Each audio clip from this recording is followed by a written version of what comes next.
Sebagaimana yang dilakar oleh sastrawan negara Usman Awang, tanah air ini bukannya milik penguasa semata, tetapi warisan seluruh warga yang membinanya dengan keringat dan menjaganya dengan jiwa merdeka.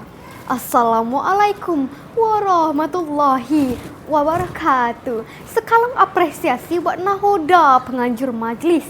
Salam sejahtera, salam hormat dan salam perpaduan buat barisan panel hakim penimbang rasa, guru-guru pembimbing yang tulus berbudi, serta rakan-rakan seperjuangan yang saya sanjungi, warga Malaysia yang penuh berhema.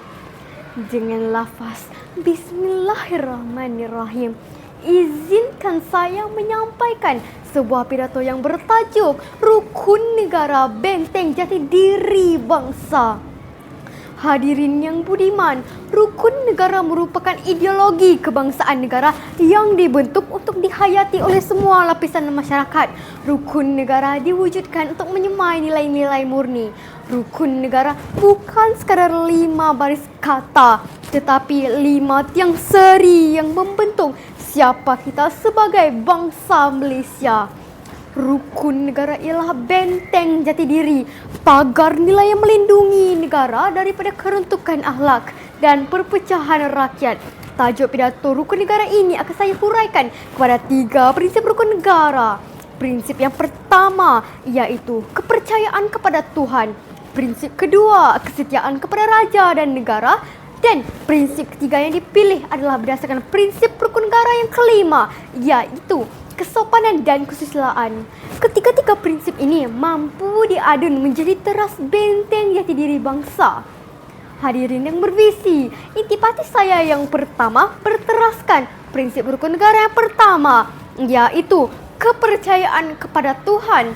Malaysia merupakan sebuah negara yang unik dan istimewa kerana dihuni oleh masyarakat berbilang kaum, budaya dan agama.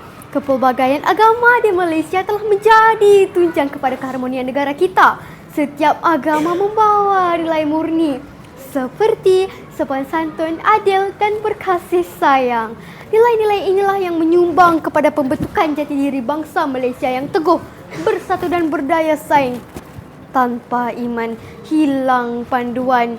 Tanpa Tuhan, gelaplah kehidupan. Oleh itu, kepelbagaian agama di Malaysia bukan saja perlu dihargai, malah dijadikan asas dalam membentuk jati diri bangsa yang bermaruah.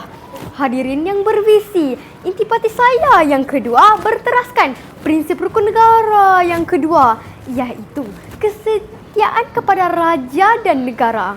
Prinsip kedua ini bukan sekadar lafaz di bibir, tetapi kesanggupan untuk menjaga maruah negara dalam apa jua keadaan. Raja adalah lambang kedaulatan dan negara ini tanah tumpah darah kita. Dalam konteks kehidupan seharian, kita boleh menterjemahkan kesetiaan ini dengan mematuhi undang-undang menjaga nama baik negara serta tidak terlibat dalam sebarang aktiviti yang menggugat keselamatan dan keharmonian negara. Sebagai generasi muda, kita harus berusaha menjadi warga negara yang patriotik, cakna akan isu-isu semata, serta menyumbang kepada pembangunan negara. Inilah makna sebenar kesetiaan, bukan sekadar pada kata-kata, tetapi dizahirkan melalui tindakan yang membina dan sekaligus mampu memperkukuh jati diri bangsa. Hadirin yang dihormati, intipati saya yang ketiga berteraskan prinsip rukun negara yang kelima, iaitu kesopanan dan kesusilaan. Kesopanan dan kesusilaan merupakan cerminan akhlak mulia yang menjadi tunjang dalam membentuk jati diri bangsa yang luhur.